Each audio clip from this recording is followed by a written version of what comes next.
We are here. We are here. Welcome back to the Coach's Huddle. It's your boy, the coach, where the field meets family. And don't look now, but it's cover freaking 2, dude. I got my boy, Jesse Naylor, with me. And Jesse, this is exactly why we started this show, to get into the thick of it. Into the thick of it. Dude, the 49ers pull away with their second win over the New Orleans Saints, putting them at 2-0. And there's just a lot to talk about. But before we get into any of that stuff, Jess, how are you doing, dude? I'm doing good. First of all, you know how I can tell you're not in mid-season form? Why? You did one live stream yesterday for the game, and your voice is shot already. Oh, you hear me, dog? I'm done. I am done, man. Yeah. It was awesome though. Like doing like one live stream, bro. Getting into it was awesome. I felt good.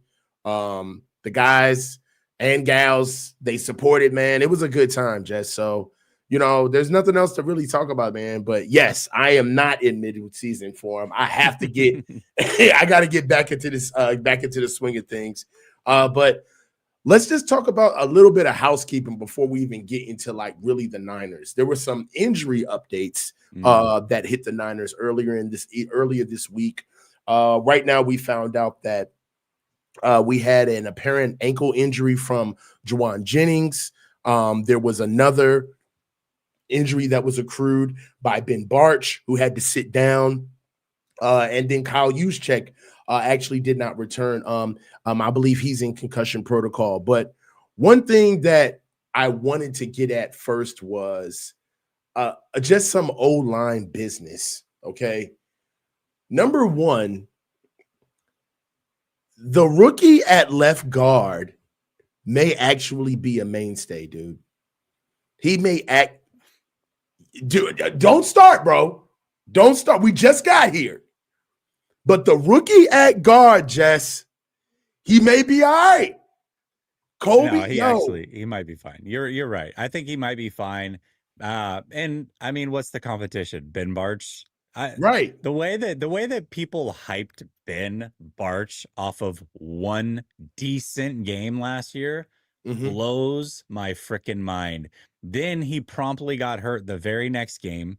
He's shown no propensity to stay healthy throughout his career. He's shown that he's hasn't shown he's good at all. He's like 28 years old, and people are like, "Oh, Ben Barch, man, he's better than Banks. Just save the money." And then here we go. He's got like his fourth injury, one game into the season, and Connor Colby is who they're going to rely on, another late round pick. And again, Connor might be a good player. Like that's entirely possible. But he's replacing Ben Barch. The floor is very low, as is the ceiling. So yeah, do I think he can do at least Ben Barch things? Certainly. And if he can do that and be healthy, then he's technically a mainstay for sure. I mean, listen, man, if you're really just gonna take him, if you're gonna just, I don't know, man, if you're gonna already anchor him to the floor of Ben Barch, that's not necessarily how I was looking at this. He's all right. To outplay Ben Barch right now is to be healthy. That's about it. Yeah, I know. Okay, I'll take it. I think that Connor. You know what's crazy is that I'm staying away from his name because he has one of those names where I feel like he has two first names. So it's either Connor Colby or Colby Connor. You know what I'm saying? But it's I got both names. Just sometimes they switch around on me. They're like identical twins. I don't know who's who. But one thing I did say earlier in 4th of Miles in the season, I saw what Kobe Connor did in the preseason. I'm telling you, Jess, let's just talk about the player. This guy has over 50 starts. Okay. He's played a lot of ball in Iowa. Okay. He is 6'6", 330 pounds, strong hands and arms. And at some point, guys like him just need to play their way. I really believe that they found a player. Now, how much of a player, we don't know. But at left guard for now, he's way better than the options that we have, and he's young. I really like Kobe Connor at left guard. What do you think? You're already messing up. It's Connor Colby, but Connor yeah, Colby, sorry. it's fine. Just call him CC, whatever you want. CC, there we go. Tanner Mordecai. He's just another Mordecai, really. No, the question is who's the best option in 2025, him or Ben Barch? It's 100% him. So I'm certainly not like poo-pooing the take. You're absolutely right. He is by far the best option at left guard, given the circumstances. I Right. just don't want to get excited over another late round pick because he's slightly better than Ben Barch right now. He may go on and have a fantastic career for sure. And to your point, he's young, so we've got to see it. Right. Might as well play him, might as well develop him and see what it turns out to be. And if he can be a mainstay, then great. If not, he can at least give you this season, hopefully, and you can figure it out from there. Maybe he can be the swing guard of the future, whatever. But playing him is the right move 100%. There's no question about it. Yes. Yeah. Now, a couple of things that I wanted to get into also was just the play of the offensive line. Now, I'm not going to bury. I'm in a sense, I don't want to bury the lead because I know what you want to talk about. But before we get there, we gotta eat our vegetables first. Okay. Yeah. We gotta eat the right food before we get to dessert. So, one thing that I'd like to talk about right now is more injuries too, which was a sneaky injury. And I got this news late in the game, and Kyle was asked about this today. But Spencer Burford had a knee injury. And I don't think Spencer Burford, he's our backup swing tackle for all intents and purposes. One reason why this is important is because the Niners went light. They only signed really 2 tackles, the starting tackles in Trent Williams and Colton McKivitz.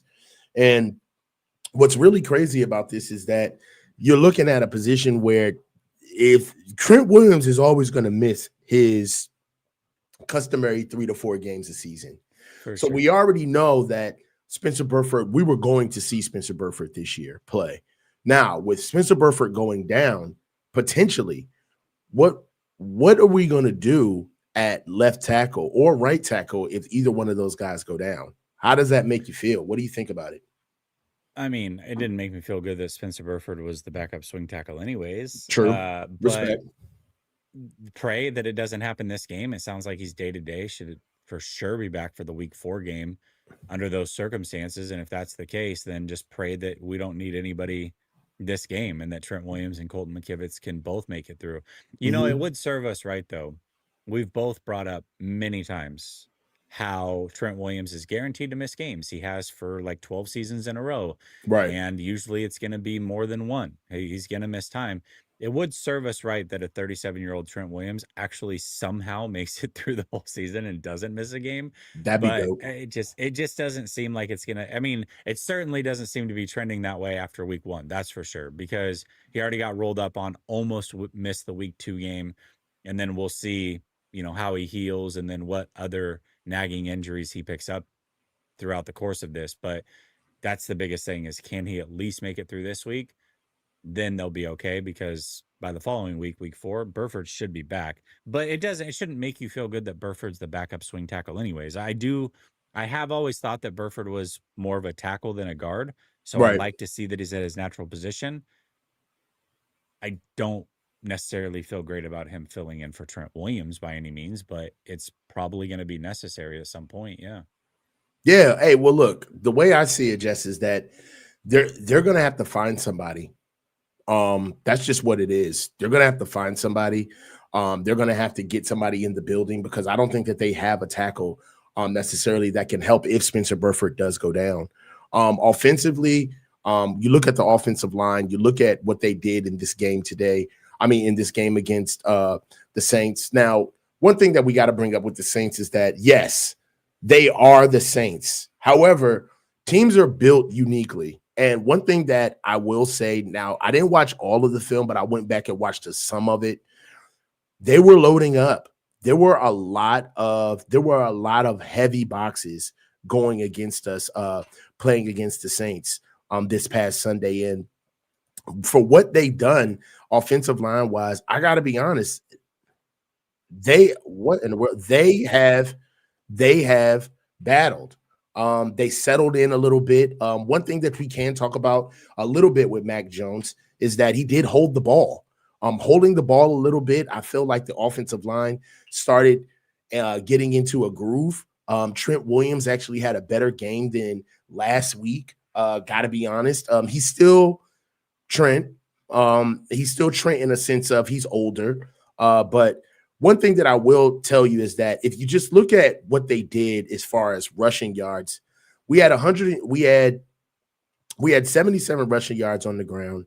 But it wasn't for lack of trying, man. And I really do believe that as the season moves forward, like we're kind of hitting the right stride. And this is one point I wanted to make, Jess.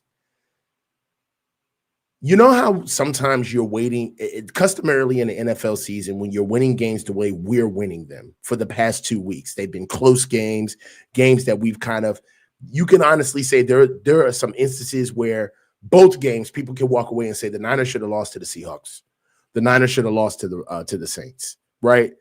But the track of a team like that is, all right, well, when that other shoe drops, they're going to meet their maker. This can only go on but for so long. I don't see that for us this year. I don't think that there's another shoe that's going to drop. I think that we're going to see teams like this week in and week out, and it's going to be up to us to finish out and win late. And veterans are going to have to show themselves. I think this is just what it's going to be. There's no juggernaut this year because of our schedule, right? What do you think about that? I mean, they have a 2-week run against the Rams and the Bucks. To me, there's 4 teams in the NFC that right now I think are separating, just roster-wise, everything. I think it's the Bucks, the Rams, the Eagles, and the Packers. They have them in back-to-back weeks. Coincidentally, I'll be at both of those games, week 5, week 6. And that's going to be the litmus test. How do they get out of that? Do they lose both those games? Do they get smacked in both those games? Can they win one of those games? Can they win both those games? We're going to know who the 49ers are at that point. And at that point, Kittle should be back. At least for the second game, Kittle should be back. Purdy will definitely be back. Ayuk will be back for the second game for sure. Robinson will certainly be back for both those games. So they're going to be healthier, we would assume. I guess other injuries can happen between now and then, but that's going to be the litmus test. And right now, the Bucks, I don't know what the score is of the game. It was 14-10 last I saw. They're doing it without 2 starting wide receivers, without Tristan Wirfs at left tackle. Their right tackle is also missing the game against an elite pass rush, and they're moving the ball like nothing, like a hot knife through butter. They're up 14-10 at halftime. Baker Mayfield is a guy now. He's a real guy. And this is a player that I did not like coming out of college at all. His attitude and everything certainly seemed to prove me right early on in his career. But since he's landed in Tampa, he has turned everything around, and you can do nothing but tip your cap to him. He's a player, a good player, very good player. And that offense is very dangerous and is only going to be more dangerous by the time the 49ers match up with them, because all those players I mentioned, and Godwin, McMillan, and Wirfs, they're all going to be back, every single one of them. So that's going to be a tough team to deal with on the road in Tampa. Hot weather as always. So as far as that goes, I do want to hit on something that you said very early. It was kind of a throwaway comment, and a lot of people have said this, but the stats do not back this up. So a lot of people are like, oh, the only thing is Mac Jones held the ball too long. And I'm not saying there weren't plays that he did do that, because there are plays he did that. But I'm gonna throw this out at you. Mac Jones' average time to throw was 2.81 seconds. Okay. Just so we are clear, that would be the fastest time in Brock Purdy's career, season by season. And in week 1, Brock Purdy's average time to throw was 3.05 seconds. So much, much more than what Mac Jones was at 2.81. So yes, there were times where Mac Jones held onto the ball, but throw to throw, he actually held the ball a lot less than Brock Purdy does. So, hey, look, all right, I'll give you that. It's just what I saw. We don't got a lot of time on task. No, and there were times there. Trust me, I know exactly. There were some plays where, like, dude, get rid of the ball. Colton McKivitz got screwed on being awarded for a sack because Mac held the ball forever. Like there were times. Don't get me wrong, but all right. So look, here goes the deal. Let's get into it. Let's get into the game, dog. All right, let's do it. 3 biggest takeaways from the game. Tell me what. And you know what? I'll give you some time. Give me your 3 best takeaways, and then give me your 3 worst. No, I got it. Okay. So 3 best takeaways would be Winters and Kalia Davis seem to be for real. This is now the 2nd week in a row where they've both made major impacts. Okay. And at positions that are needed. D. Winters reminds us of a young Dre Greenlaw, up to and including the penalties, which we saw one this week, over pursuing at times. But he's the perfect prototype to play next to Fred Warner. If this team didn't have Kalia Davis right now to kind of get these rookies going on the interior defensive line, they would be in serious trouble because there is no other guy right now that is worth his salt except for a rookie in Williams that should be your edge, who's phenomenal at defensive tackle as well. So that is working out. But Kalia Davis is an absolute monster. Play in and play out. He's a difference maker. And he's healthy for the first time. The talent's always been there. But those 2 major difference for this team.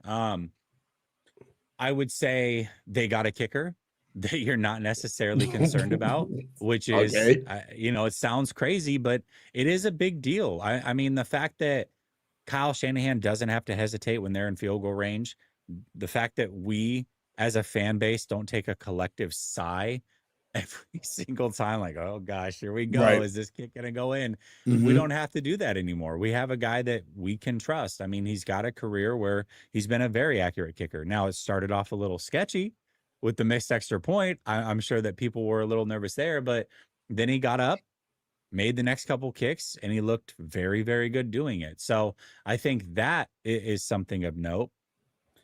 And then I would say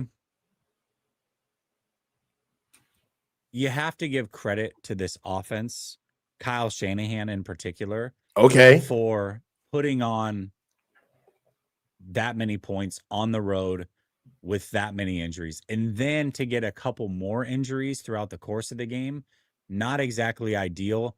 The 49ers offense right now, just player for player, with Mac Jones at quarterback and CMC, obviously CMC's great, but I don't think he's quite himself. I don't know that he ever will be again. Ricky Pearsall's your number 1 wide receiver. Jawan Jennings is super banged up, but he's your number 2-ish right now. It's just the offensive line, we can nitpick that to death. They just don't have a lot of talent right now. And to put up 26 points on the road, I don't care if it's the Saints. The Saints defense is pretty decent. They held a Cardinals team, a fully healthy Cardinals offense, to 20 points the week before. There's some players over there, and a 10 a.m. start time, starting your season on the road twice, not ideal. You have to give Kyle Shanahan and that offense credit. So those would be my 3 positives. All right. I got 3 positives. I'm about to jump in this thing. Let's do it. Number 1, defensively, there's a lot of guys who have showed up early. All of the easy names, and Fred is going to be one of them. I mean, Fred was lights out yesterday. 11 tackles, 7 solo, tackle for loss, and a pass defense on what it would be was a game-clinching 3rd down. So we can always talk about Fred, but there's one guy on defense that I want to talk about, and he doesn't have the stats. As a matter of fact, he only registered 1 tackle yesterday, but I saw him fill and take on double teams and push the pocket from the inside. Sam O, dude. Do your Googles, man. Sam O has been so dependable. He's turning on. Last year, he was a bright spot, okay? But he was just a bright spot in a world full of shit, so you couldn't see it, Really. Last year, he made We this saw in team. training camp. We talked about him all the time. Remember, we couldn't remember his name. We couldn't even we named pronounce him his name Sam O. last year. So that was yes, Sam O, bruh. He's taken on another level of his game. He's better than he was last year, bro. He's stronger, faster, stronger at the point of attack, man. He's somebody where we talk about all of the names that we're counting on to help us out, Jesse, but what he has done so far in the league, as far as in these two past games, man, he's been doing a lot of the dirty work. And I'm gonna be honest with you, Sam O is the reason why Alfred Collins is not being pressed. The pressure is not really on Alfred Collins the way it should be. It's because of Sam O. All right. It's because of guys like him, Kalia Davis. That's why these guys aren't really getting the pressure that they should be. So Sam O is somebody who is always somebody who I've been paying attention to, and he's done it again. Offensively, you got to give it up, man. But Juwan Jennings, again. I mean, we had the 2 drops, but 10 targets, 5 receptions for 89 yards, an average of 17.8 in the game, 1 tutty. I'm gonna just start calling him blood and guts, man. They love him. Right now, it's he's fighting to get his money. The Niners are really trying their hardest to get him to march. I kind of feel like they have a brother-in-law agreement of like, hey, quid pro quo, you do for us and we'll do for you, right? So we're trying our best to keep him upright. But Juwan Jennings, for the game that he had last week where he had clear rust, he didn't have a camp, wasn't a participator throughout the offseason programs.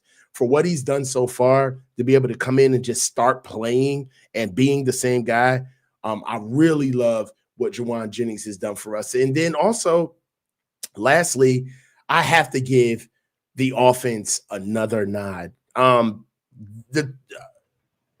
Kyle is funny, man. The 2 men, it's almost like things that they never do. All of a sudden, they come out and just do it out of pure thin air. Where did that 2-minute drill come from before the end of the half? Like that 2-minute drill before the end of the half, where, dude, Mac Jones comes down, lights out, 9 plays, 77 yards, bang, over. Like, why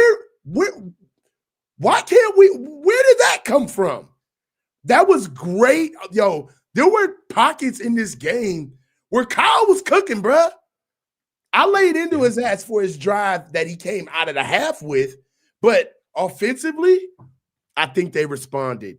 And the reason why I believe that they responded is because they're not the same team anymore. These guys are redlining. Trent Williams isn't the same Trent Williams. Neither is Christian McCaffrey. George Kittle isn't even here. Brandon Ayuk, we're still waiting on him. So right now, these guys are, it's almost like they've had so many years that we've watched them win with style points that even when they win, we have to ask ourselves, did they really play 4 quarters? Or were they just that much better? They're playing 4 quarters now, and I love it. That's one thing that I love to see about the team is that it's all hands on deck, man. Before we get to some sleeper, can we agree that Alfred Collins looked much better this week? Why are you trying to polish a turd right now? He looked good. Don't like do he that. actually looked good. No, like he actually looked good. I'm not joking. I went back and watched the all-22. He looked good. All right, I'm gonna go back and look. He looked awful last week. Last week. This week, he looked good. All right, bro. All right, we'll see. I'm gonna let you have it. Let's get to some. You want to get to some sleep? Let's get to some sleeper first. Let's get some sleeper, man. So let's go, man. Cool. Bang! So promo code. Can you? Yeah, there we go. Promo code LSS gets you a 100% deposit match of up to $100 on Sleeper. I use Sleeper for my Dynasty League and Fantasy, the one that you're mad that you're not in. Shout out, by the way, anybody who's not on the Patreon for the 4-man front. You missed a great rant from Coach last week. He's pretty pissed he's not in this Dynasty League. We'll get him in. We'll get him in eventually. But yeah, so I do my Dynasty League on Sleeper, and then it's great. If you just want to have a little skin in the game, you can do some more or lesses, and that's what we're going to do tonight. So first of all, this is the Thursday Night Football game we're going to go with. We're going to take our easy money I love that Sleeper does this. Every week you get one. We're going to get our freebie. Tua just has to throw for a yard. Tua, don't go get concussed on us. We just need 1 yard, brother. Okay. So I'm going to let you pick this one for me. More or less, James Cook, 64.5 rushing yards. More or less? Less. Ooh, ballsy. I like it. Okay. Let's go Josh Allen, more or less 227.5 passing yards. More. This is the Dolphins we're talking about. Yep. That's okay, why Cook isn't going to that's why Cook's going to have less. We'll go one more. Tyreek Hill, more or less on a half a touchdown. Does he get in or no? Yeah. Okay. That easy, folks. He's due. 12 times. Check this out. We'll put 5 down. Mm-hmm. And we'll submit our entry. There we go. $5 to win 64.5. You can tail us, or you can fade us if you don't believe in our picks. And then if you do tail us or fade us, and then you have buyer's remorse, you get 5 minutes to cancel your pick. So if I want to cancel this, which I'm not going to, we're going to let it ride. You definitely can do that. Link is in the description. Promo code LSS to get your 100% deposit match of up to $100. Go play Sleeper, folks. It's a lot of fun. All right, let's do this. Sleeper! Let's get it. Hey, man. Hey, so look, let's get into the real meat and potatoes of it all. All right. This is going to be a good one. All right. Because I know what you really came here for. What? I know. Come on, man. Let's not do this. We know why you came. We know what you came for. On cover 2 just for this. Otherwise, I wasn't going to be here. I said, Coach, if we don't talk about it, I'm not showing up. No, I'm just joking. We know what he came for. Blow it up. Help the man out. So, the man of the hour, Mac Jones, signed to the San Francisco 49ers, comes in. Come on, let's not. We know it's well documented why Mac Jones is a big deal here. Kyle wanted Mac Jones. This was the guy who Kyle said he wanted. Allegedly. Well, the reason why the story is that they couldn't get him at 3 because that's what they truthfully traded up for, but they know that we would riot. Okay. So Kyle finally got his grubby little Nepo baby hands on his quarterback. And boy, did he quarter it back. 26 for 39, 279 yards, 3 tutties, no picks. You talk to me about this performance. What does it mean? Get as messy as you want. In your window away. Go. Do your thing. Listen, let me be clear, because I feel like people need me to be very clear and spell things out at times. Otherwise, they take my words and run with them. I am not saying that Mac Jones right now should be a starter over Brock Purdy, or that there's any sort of quarterback controversy. However, what I am saying is that Kyle Shanahan clearly trusts Mac Jones at a level that was a bit shocking. And I'm going to give you some numbers to back that up. Let's get into it. First of all, we know that he had 39 attempts. Brock Purdy has cleared 39 attempts one time in his career. He's had 40 attempts in a game. It took until start 39, not including the playoffs, by the way, for him to reach a 40 attempt game. So that's number one. All right. Number two, let's look at the impressiveness of this game. When you have 39 attempts and 0 interceptions with 3 touchdowns, that's an impressive number. And anybody that's like, oh, it was the Saints, and tries to poo-poo it, I'm going to give you some Brock Purdy stats that is going to back this up as well as to why it is impressive.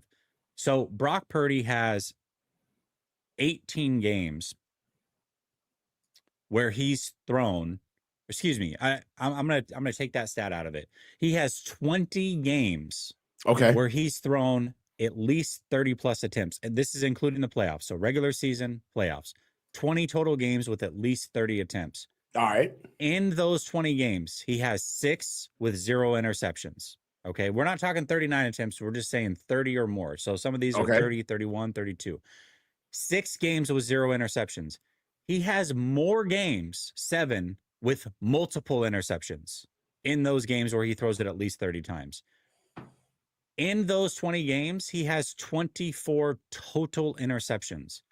So he averages more than 1 interception a game when he slings it around at least 30 times in a game. So Mac Jones coming in game 1 on the road, 10 a.m. with all the injuries, having 39 attempts and zero interceptions, you have to give him kudos. That's an impressive stat line. It just is. And he was efficient overall. His first 4 attempts were incomplete. They were basically 10. That was basically 10% of his day, and he still ended up completing 66%. So listen, make of it what you will. Turn it into a quarterback controversy. That's asinine. But to protect Brock by not giving credit because it was the Saints is BS. Mac Jones came in and did his thing. He proved that for $8 million over the next couple of years, totally worth it as a backup quarterback. Maybe they can turn it into something different. And I will say, Brock has had these little injuries.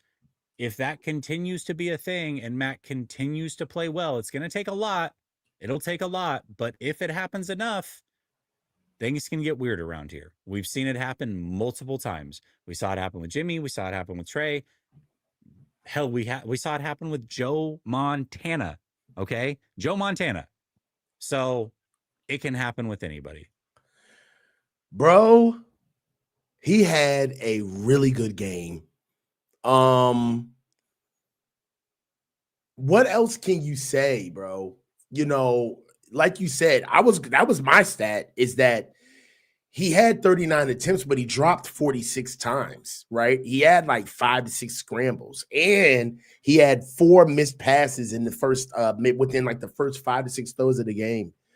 He had a good game. I've never seen Kyle respond to a quarterback that way after a scored touchdown drive. Did you see the way he grabbed Mac's face after they scored? Bro, yeah. It looked like some shit off The Notebook, bro. It was crazy. Yo, the 2-minute drill that they, like I said, I already mentioned it, but the 2-minute drill that they ran before the half, that was so nice. Like, bro. It was. And the drop balls. I believe that there are receivers who are not used to the ball coming out at like a normal pace. Now, the reason why I say normal is because we're not going to sit here and act like Mac's got a Mac 10, right? Like Mac does not got a rifle, right? By any stretch of the imagination, he doesn't have like a crazy elite arm, but it's efficient. All right. He could put some zip on it. And there were some plays. One thing that I'm reminded of is I believe that was the 3rd and 1 or the 3rd and short where they went for a backside alley slant to Juwan Jennings. Like, that was there, bro. Like, Juwan's just got to get out of his break. That ball, like, he needs to be there. Like I said, the scary thing about this is that this is not a one-off. He's going to be here for 2 years, which is very smart of the Niners to actually get him for multiple years. So this just isn't a one-off. And honestly, I like this because even though Brock is the man, Brock knows how he became the man. Like this. All right? Like, you became the man from somebody being injured, and they came in, and the rest was history. Now, are we 100% there? No, because the investment's there now, right? And I think that Brock himself, if Brock didn't have that money, I think he forced himself to play. I really do. I believe that part of the reason why he's sitting out is because he has that money, and now he doesn't have to force it anymore. And it's about having him real good after watching that on Sunday, though. I'd be like, oh, hell no. That toe's healing up real quick, guys. Bro, I'm going to tell you. And the thing about Mac is that Mac is so carefree because, I mean, what the fuck can a Kyle Shanahan do when you've seen Bill Belichick and Nick Saban? Like, what type of pressure are you really going to be putting up with? Yeah. I just think that he did a phenomenal job. We're going to keep it where it's at, though. We're not going to let this grow legs. Brock Purdy's the starting quarterback of the San Francisco For sure. 49ers. Yeah. There There's is no change out of that. But one and he thing I should would, be. I mean, this really, it's not a quarterback controversy, and it shouldn't be a quarterback controversy at all. But what this does show is that crazy things happen. And is it out of the realm of possibility that it could eventually be one? I would have said almost 0% chance before Sunday. There's a chance. Like, there's a chance. Again, enough games. He has, let's say Mac plays really good again on Sunday. He starts again, plays really good. Brock comes back. He's the starter until he's not. And then he gets hurt again in week 14. And the 49ers need 2 wins to make the playoffs. And Mac plays really good for a couple weeks. And now all of a sudden, Brock's ready for when the playoffs start. Just throwing it out there. Is there a path, bro? Is there a path? There's a path. There's a path. Not ideal, not a big one, but there's a, you can at least say with honesty that there is a path. There was no path before Sunday. I'm going to ask you the messiest question of all time. What does Mac Jones do better than Brock Purdy based off of what you saw yesterday? I think he's always done the same things better. I think that Mac is, obviously he's got the stronger arm. We saw that he fit some balls into some very tight windows there. Yeah. Very tight windows. Yes. That Brock just never would. Yeah. I think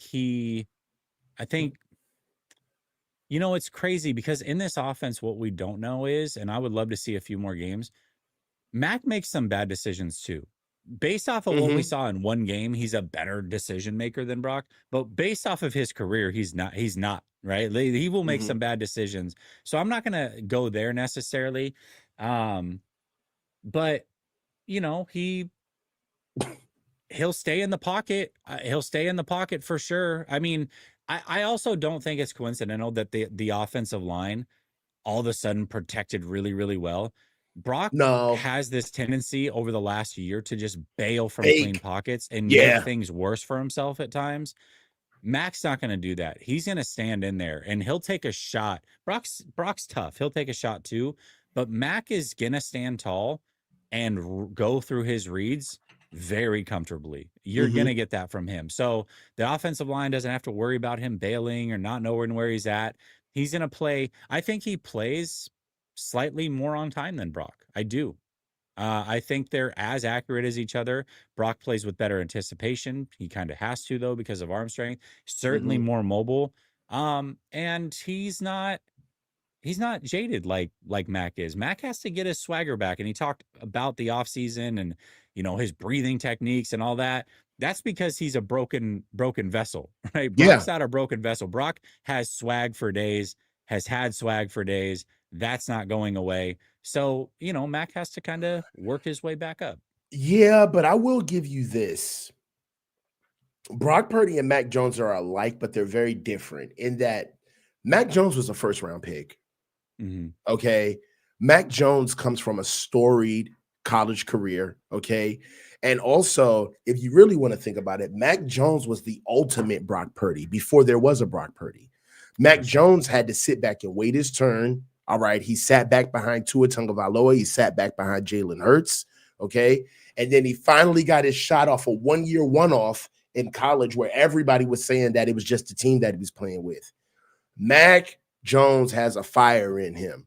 Okay. The same fire that Brock Purdy has, that overachieving energy because he knows his size. He knows what people are saying about him. He understands that. Mac Jones has that too.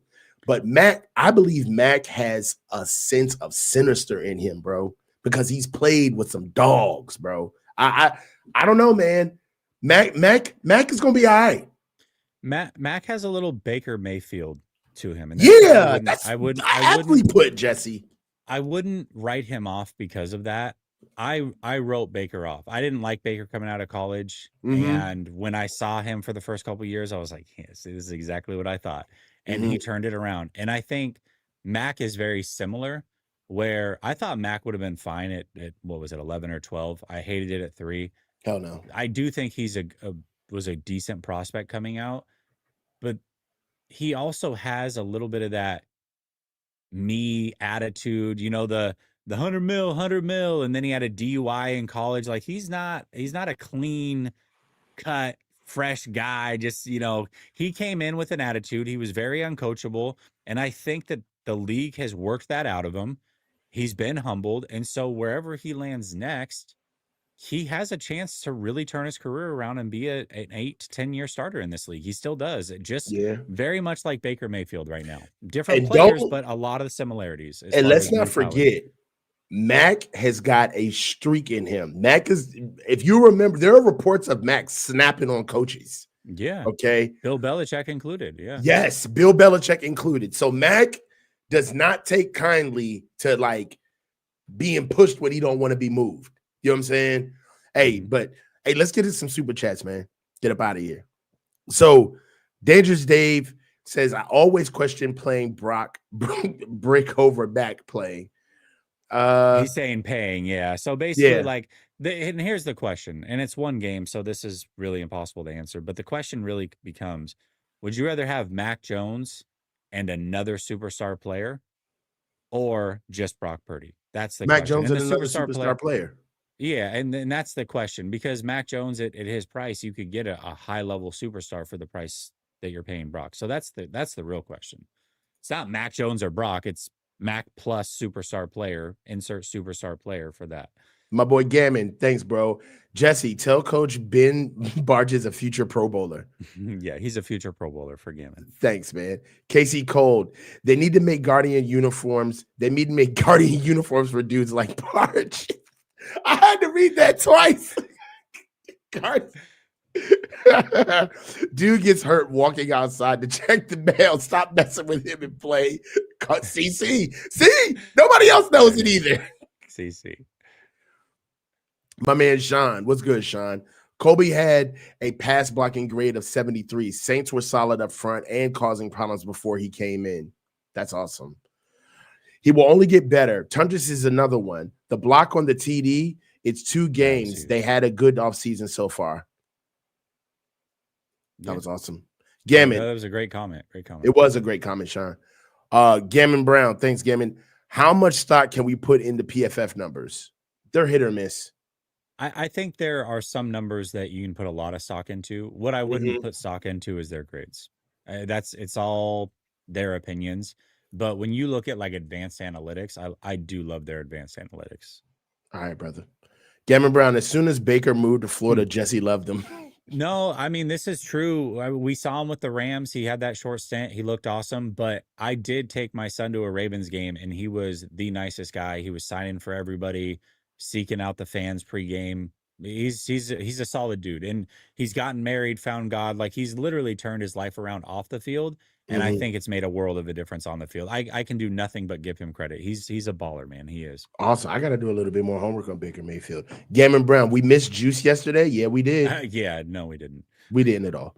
Too much sauce. Jennings is a $20 million a year wide receiver. Not here. He's not. No. I think that's the limit, though. That's as high as they'd go. Gojira Von Jinks. Mac learned 2 minutes from Belichick, not Kyle.